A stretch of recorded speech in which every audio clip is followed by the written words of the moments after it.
Our reality is but a dimension, the uppermost layer in a tower of mirrors. Beneath it are the many reflections cast by our reality, similar, but not entirely the same.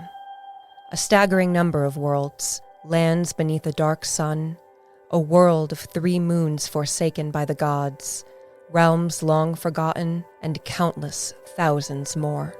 You are about to enter one such reflection, a world still recovering from a magical apocalypse, a place where magic is regulated, goblins trade their wares throughout the lands, and the north is dominated by giants. Today, the sun rises over Heimurrin and the Wilderin. This is An Acorn's Journey, a DMD story. And now, Chapter 11 of An Acorn's Journey, a DMD story. In the distance, you hear a horn sound. From the forest, you hear an otherworldly baying, not unlike the baying of hunting dogs, yet very different. The baying grows louder and closer. We have a couple choices. We go deeper into the forest and hide ourselves, or we climb a tree and hide ourselves, or we stand and find out what this is. I am going to unsheath my longbow just in case. Do we take a moment, check the map, and then double time it? Check.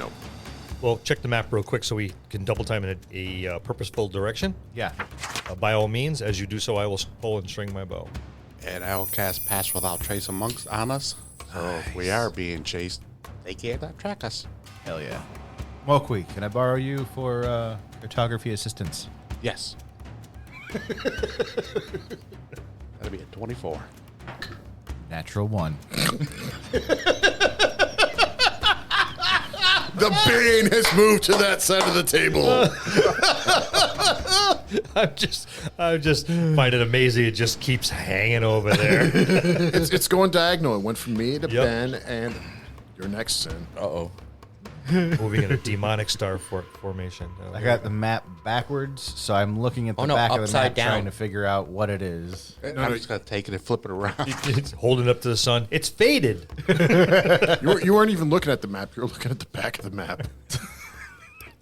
Why are you checking the map? Just out of curiosity. I have no idea.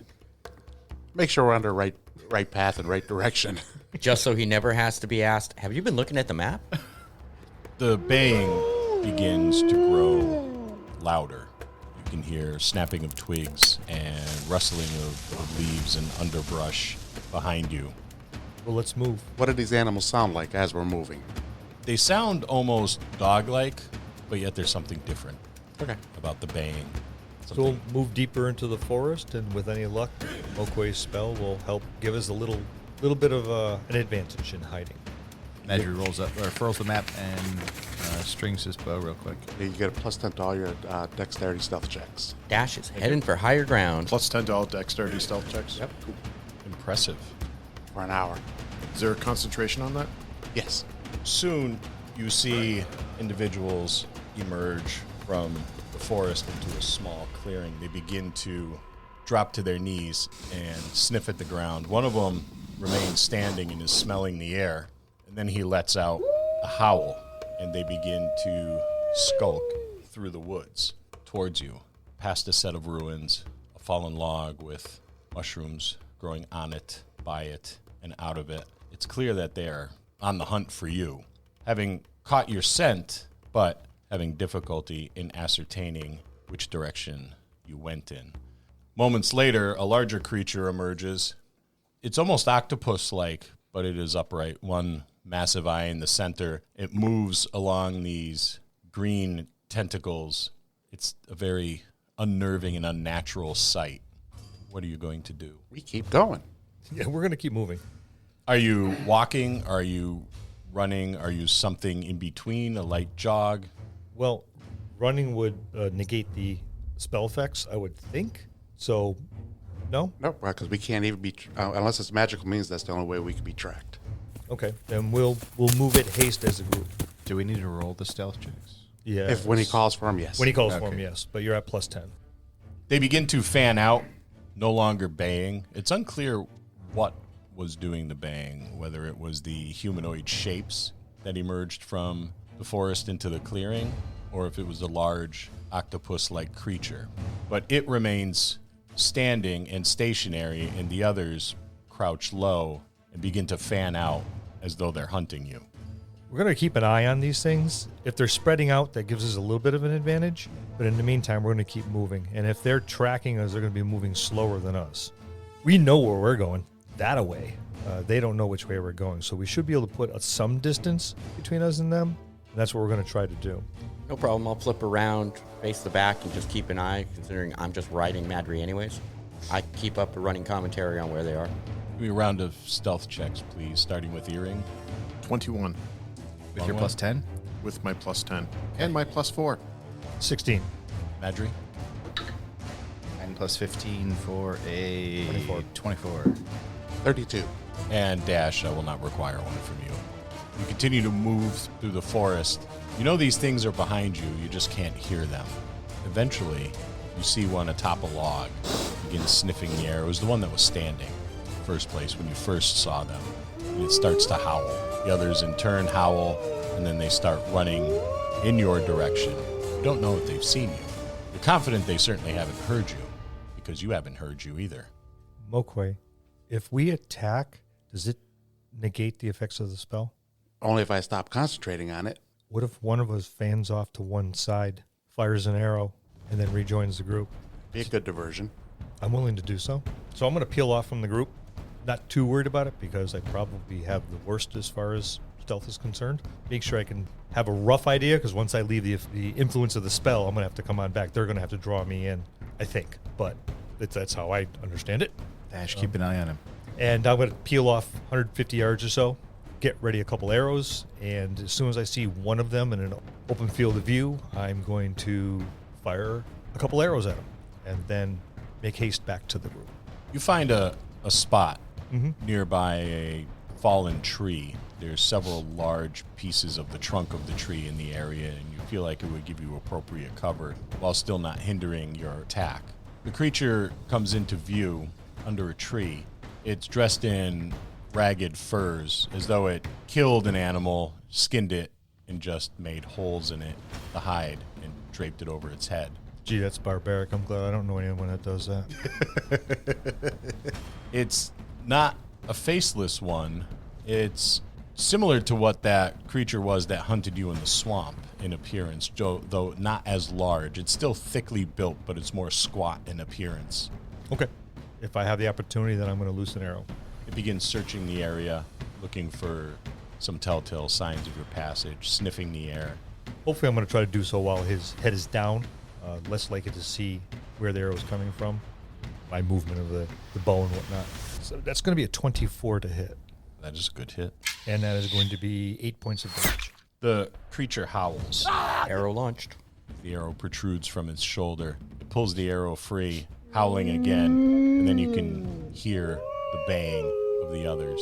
I'm going to move slightly further away from the group and use the opportunity to wait to set, using cover. And as soon as, I don't care if it's him or any other, as soon as an opportunity presents itself, to loose another arrow, I'll do so.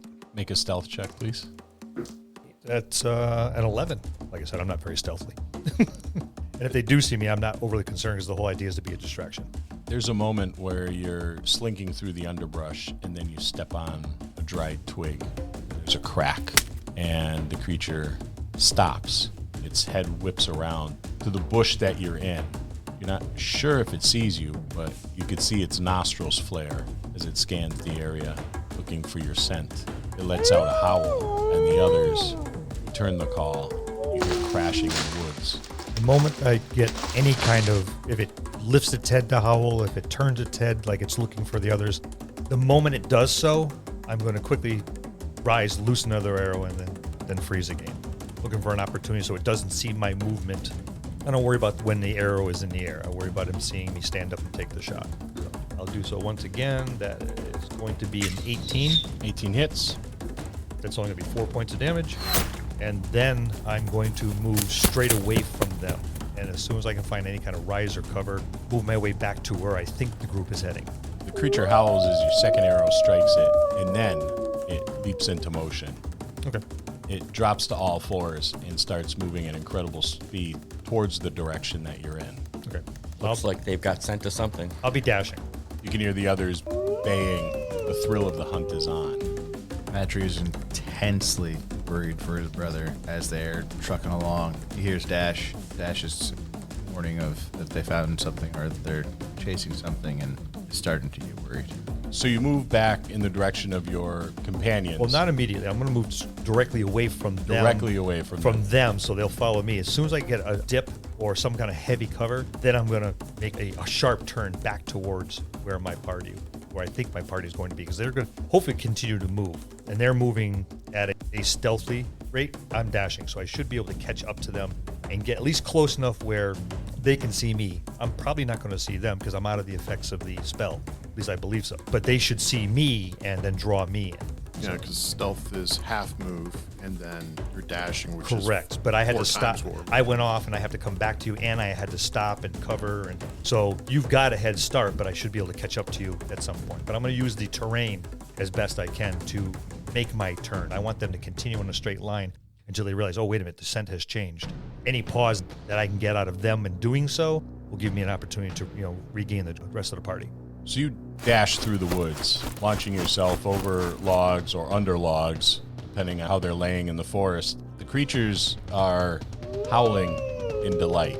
Occasionally you'll catch a glimpse of one on all fours. These are bipedal creatures, but now they're running on all fours, and they seem to be doing just as well on all fours as they would on 2 legs. It's a very unnatural sight to see, but they're moving at an incredible speed. Occasionally you will catch a glimpse of the one that you initially saw that was searching for your scent, for the scent of the party. You'll stand on a mushroom or a fallen log, a higher point in the forest, and will stand there, nostrils flaring, looking for your scent. Every time he stops, I gain a couple more feet. And just for nothing, I rolled a 21 on my acrobatics to make sure I can get over and over under these logs. We have eyes on Longwei as he's coming back. Not yet. The only one I think that would be able to see him, unless you two are actively looking for him as well, would be Dash. I'm just eyes forward and trying to make sure we stay in the correct path. Well, if we can't hear ourselves moving, surely you can hear the things around us. Oh, yeah. Yeah, you can hear them very clearly. They're not making any attempt to be silent. And if they are, they're failing miserably. They're crashing through the woods. But we might hear something approaching. Yes. We interrupt this podcast of an Acorn journey to talk about our sponsor. Are you a veteran DM with more campaign ideas than prep time? Yeah, of course you are. Aren't we all? Does your party have a habit of going to the person or place that you would least expect? If they're like my group, they sure do. What if I were to tell you that I could put a team of professional writers alongside you at your desk to cut down on your campaign prep? What if I were to tell you that you could bring them along with you at your game sessions for when those pesky players go off the rails? Sounds pretty good, huh? With Describe, we could do just that. These narratives vividly describe monsters, places, spells, people, you name it. It's there. And there are more than 6,000 of these easy to search up, copy and pastable, beautifully written narratives right at your fingertips. I've been running games for the better part of 40 years, and I must admit, I've gotten a bit lazy. I just don't have the time I used to. And I've been using terrain, which is minimizing my need for descriptive narratives. Stuff is right out there in front of you. Why describe it? When I was prepping for an Acorn's journey, a DMD story, I used Describe quite a bit. When you listen, you can hear it.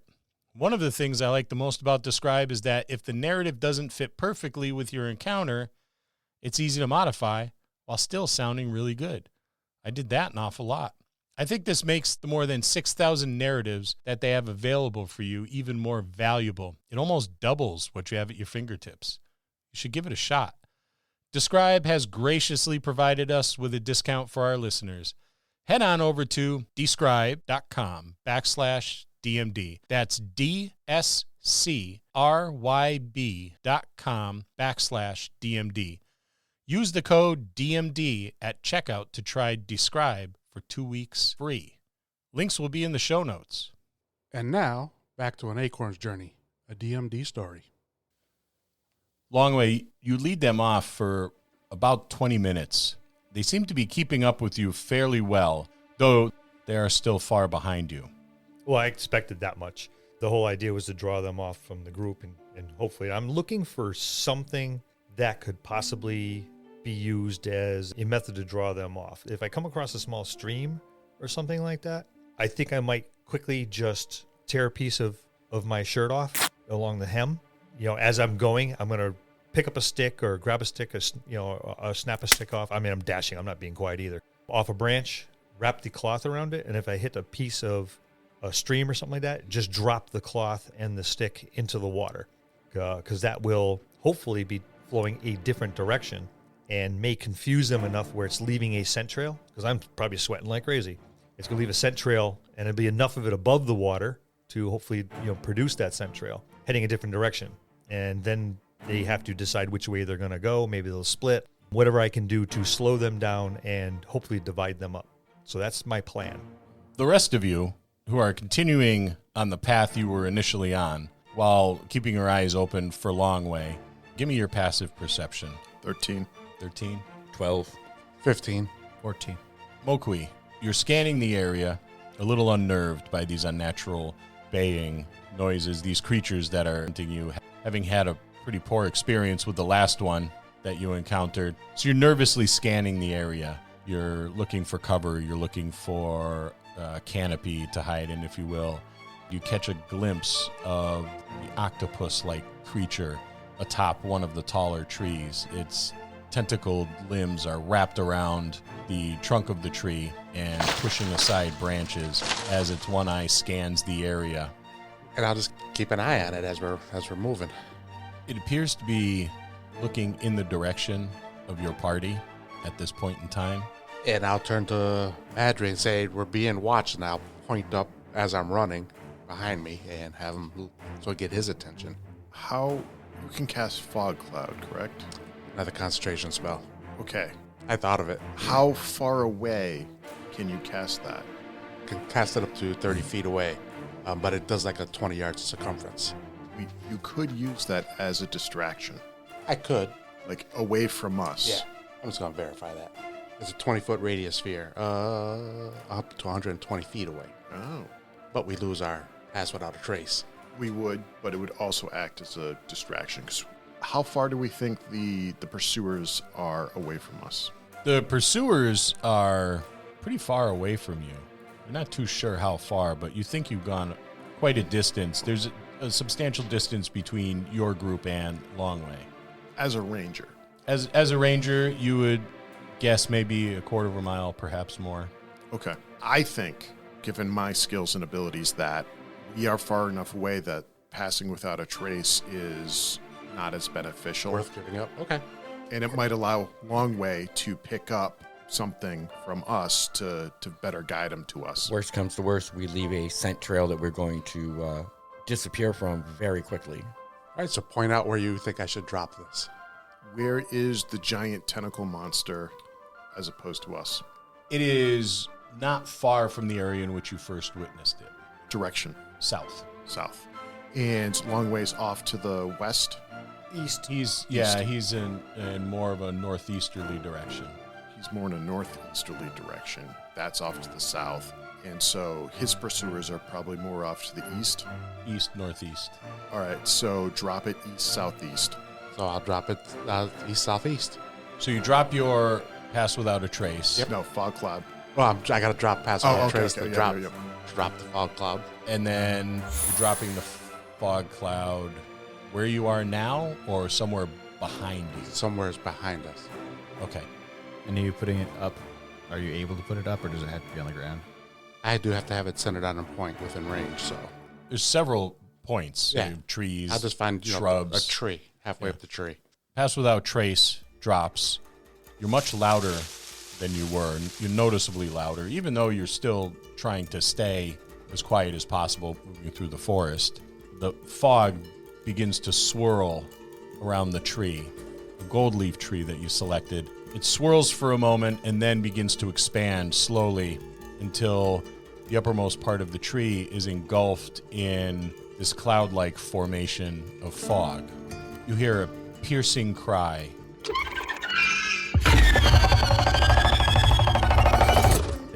was emitted from the octopus-like creature. How it did that, you don't know. There was no discernible mouth, but it was such that birds took flight, and then right after, the forest grew silent. The baying followed shortly after, and you can hear the thing crashing down through the branches and making its way through the forest towards the fog. Longwei, you come to a stream.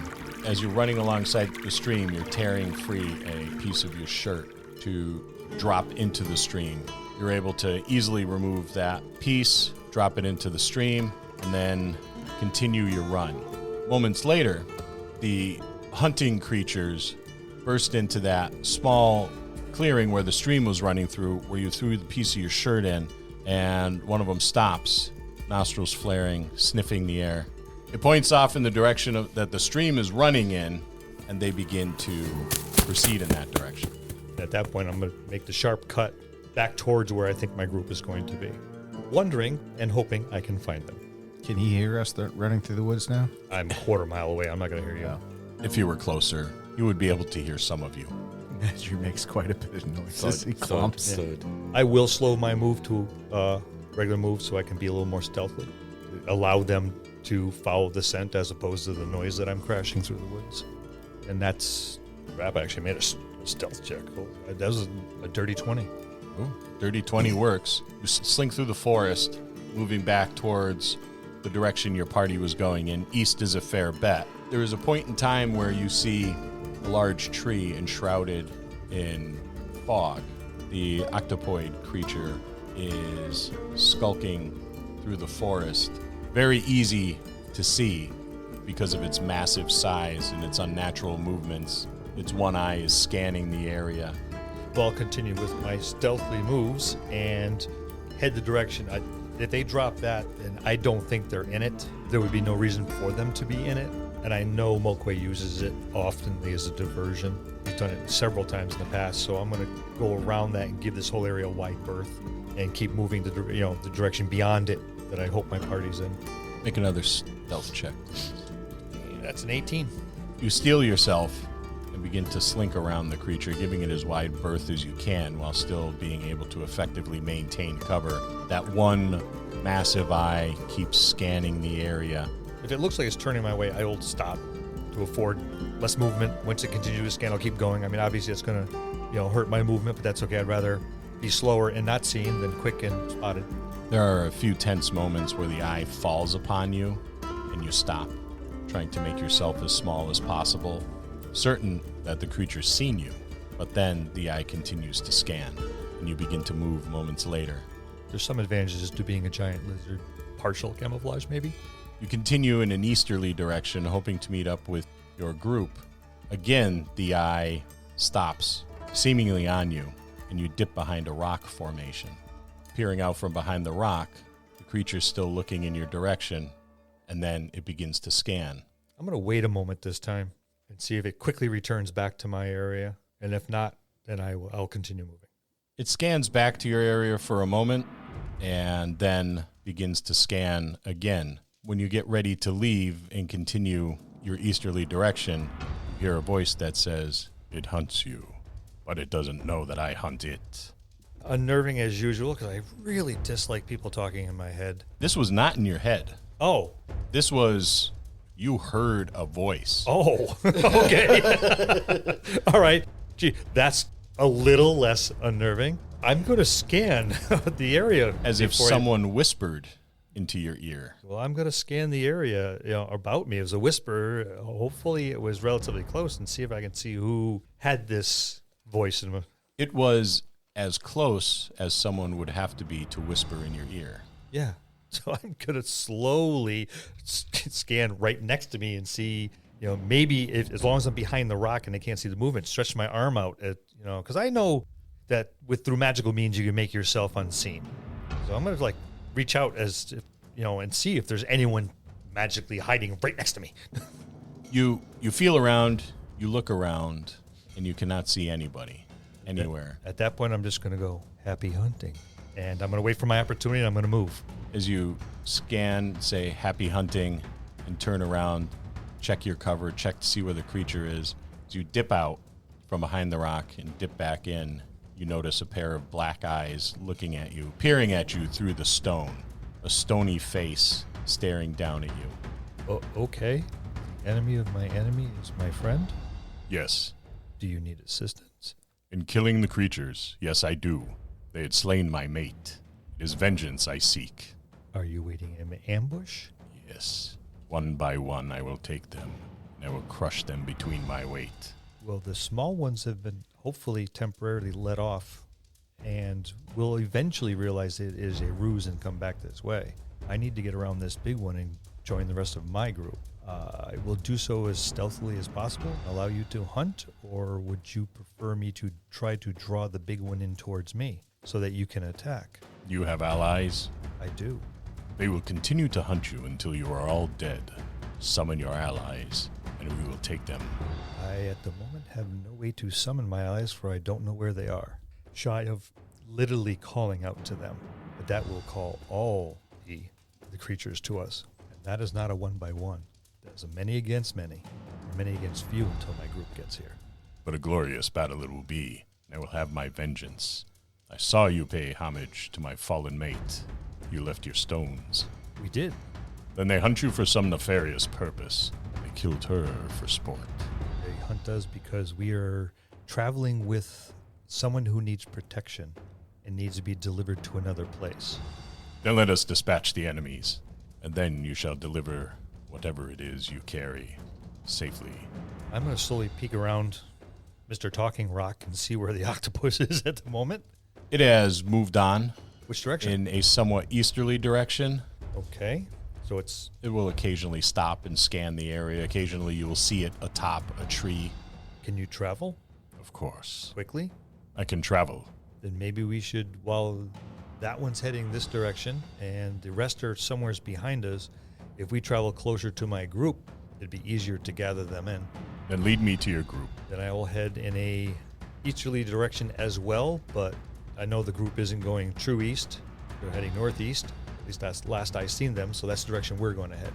Approximately how long has it been since Longwei's been away? It's been about an hour. This is not good, Madry. We should hold and maybe backtrack a bit.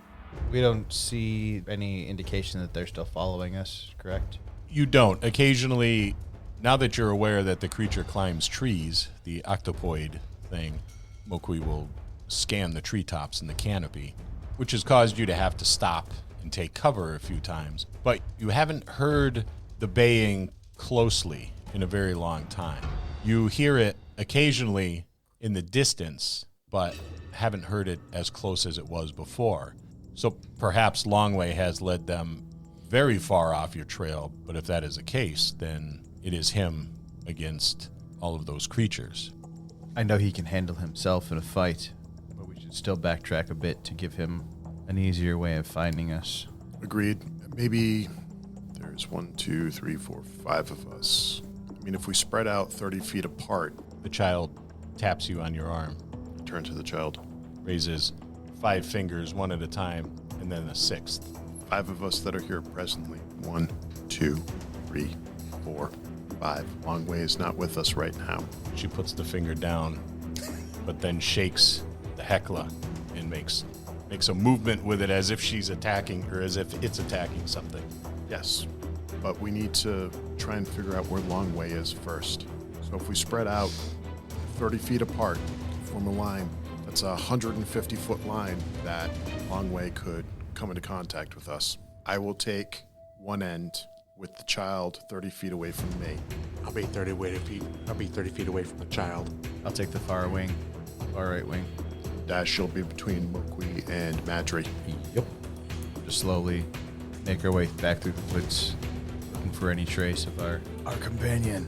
So we're going to cast basically a 150-foot wide net stationary to where we were. Okay, so you spread out, taking in your positions, being watchful for the tentacled creature. Dash is going to climb up a tree and make his pathway flying squirrel style, tree trunk to tree trunk. In which direction? Same direction that the rest of the line is going. So are you at one of the two ends? I'm one of the people in the middle. In the middle? So you fan out, trying to be as quiet as possible. You hear baying again, far off in the distance. You crouch, waiting. Longwei, you and the rock creature begin to move. Occasionally it'll stop and kneel down, and you'll take cover behind it. When it does, it looks just like a massive boulder or pile of boulders. It's got moss and lichen growing on it, twigs and small stones caught within the recesses of what you imagine are its joints. When it stands, it makes what you think is a terribly loud crunching noise. Things, stones and the whatnot, fall from it. But the octopoid creature doesn't seem to have noticed. Hopefully by now we've got... What kind of pace is the octopoid? I mean, if he's stopping to climb trees and whatnot, I mean, we can continue to move. I can continue to use the rock as cover. Nice having portable cover. And hopefully we can flank it at some point. It's not pursuing, it's searching. So it's moving considerably slower than you and your companion. It will stop and climb a tree. It doesn't take very long for it to do so because of its large size and the length of its tentacles, but still it is easy for you to outdistance it because it is not giving chase. It's scanning. Well, while it's scanning, obviously we'll take our cover. I will suggest to my companion, do you have a name? As we're crouched once again. My name is Gorum. Gorum, I am Longwei. I am honored to make your acquaintance, Longwei. Gorum, the honor is mine as well. At some point, we're going to hopefully find my group. As we do so, I think I will step out and attack the creature. The others are a long ways away. If we can dispatch this large one before the smaller ones get here, number one, they won't have a leader. I assume this one's the leader. And he will have known reinforcements here quickly. Make it much easier to dispatch the small ones as they close in. So I will step up with my bow and attack it and try to draw it closer to you. And as we attack it, I'm going to assume my party will see the combat and join the fray. This is a good plan. So we'll keep moving until I can see movement or hear a whistle or see somebody. And at that point, I'll make sure Gorum is positioned, and I will use him as a cover and back away, keeping Gorum between me and the octopus. It's going to, I'm sure, at some point, alert the others. But hopefully I put enough distance where we can dispatch this one before they get here, and then we'll contend with them. You can't help but feel a kinship with this creature, Longwei, having heard that he lost his mate, and you having lost your family in its entirety many years before you traveled to the continent of Kern and eventually found your way to the Wilderin with Madry. So your plan is to attack the creature via your bow when it gets within range, Yes. correct? Once it gets even closer than that, still, if I think I can maneuver and continue to use the bow, I'll do so. Otherwise, I'll draw my sword and go from there. But in the meantime, the bow is going to be my primary means of attack, especially because of its size. When the opportunity presents itself, you rise from behind Gorum and you fire. Okay. I'm going to do that when I'm pretty sure I see at least one of my party members or have been contacted. That's what I'm waiting for. We're going to keep moving and maintain flank on this creature. Who is at either end of your net? Madry and Iring. 15, maybe 20 minutes more, although it feels considerably longer. Could be an hour. You, Longwei, notice out of the corner of your eye while scanning the area, crouched behind Gorum, you see the blue of Iring's toque peeking through some underbrush. Right next to it, you can see the protruding Hekla that the child was carrying. Then I know the group is here. Then hopefully they're going to take from my cue. I'm going to wait till the creature is not looking my direction, and I'm going to step back away from Gorum. So Gorum is between me and it. And I'm going to draw it, hopefully not towards the party. I want the party to be able to flank and or come in from behind it. Hopefully unseen so they can get some attacks in. Back away from Gorum in the direction away from the group. And hopefully when it chases me and I keep retreating, it'll once again put Gorum in a position to ambush. And the party will do what the party does. But I will step back, and then once it turns my direction, I will loose an arrow. Do I hear this? Do I hear Longwei movement? Do I hear Gorum's movement? Are you actively searching? Yes. Give me an investigation check. 10. 10. There's movement out there. You don't know if it's Longwei or not. but you have a pretty good idea of what the direction it came from is. I'll make some warning whistles. So you hear a bird call. It's not a bird that you've heard in the Wilderin before. You're not even sure if it's a bird call, but it sounds like a bird. Madry, hearing this at the end, stops and starts making his way towards the sound of the bird. It's easily recognizable as one of Iring's regular calls. He starts making his way that direction. That way, group the party together. You hear that as well, Longwei. That's just confirmation. I'm not reacting to it. I have a plan in motion, and I'm going to. And if they start moving my way, I'm going to hasten my motion. I don't want them to blow cover just yet. So I'm going to go off that reaction. I know Iring's over there, so with that being my cue, I'm going to go into position. I know they're there. I heard the call. That means they're all going to join, and they're not going to be able to miss this thing once I engage it, if they haven't already seen it. Once I hear the call, then it's like, okay, I will do a quick scan to see if I can see any other movement from the group. I don't know where the rest of the group is in relationship to Iring, but if I see any other movement, that's when I'm going to react. I'm going to back up, knock an arrow, and start attacking the creature. Did anybody respond to Iring's call? I would have just looked over, make sure the child is okay. Yeah, you're only 30 feet away. Yeah. Madry heard it and started heading that way. He's 60 feet away. 60 The feet. Oh, that's child right. is Yeah, 30 it's feet. 30, yeah. I was 150 feet away. Yeah, you were. Yeah. There's a reply to your call. It sounds more like a belch. So you're moving in the direction of Iring, Madry, correct? And he'll try and catch Dash up in the way in his movement that direction. Mokwi? If the child moves, then I'll move. The child begins moving towards Iring. Then I'll follow. Soon the child's by your side, making thrusting motions with the Hekla. Iring waves to the child like, no, and then taps his ear and points in the direction that he heard something. Wait. Child nods. Passing that direction, I imagine Dash will alight himself on Madry's shell. Oh, I'm staying, doing the squirrel thing tree to tree. Okay. Because I've got a greater height advantage at that point. Sounds good. Can I have a stealth check from everybody? If you're being stealthy. Or trying to be at least. 20. Dash? 9. 21. 10. Longwei, you see the creature skulking about almost comically. It looks like it's trying to stay low, which it has difficulty doing because it is a creature of massive proportions. It's scanning the area with that one eye, the forest floor, the canopy, and then you hear a crashing noise. Dash, you fly from one tree to the other, land on a broken branch. The branch cracks under your weight. You catch yourself before you can fall, but it falls right before Mokwi's feet, which causes Mokwi to jump, and he in turn makes a great deal of noise. Once all that noise concentrated into that area happens, the one eye immediately whips about in scanning your location, the tree where Dash is, below the tree branches where Mokwi is, and it starts rumbling in your direction. I back up and I fire. That is a 21 That will hit. for 7 points damage.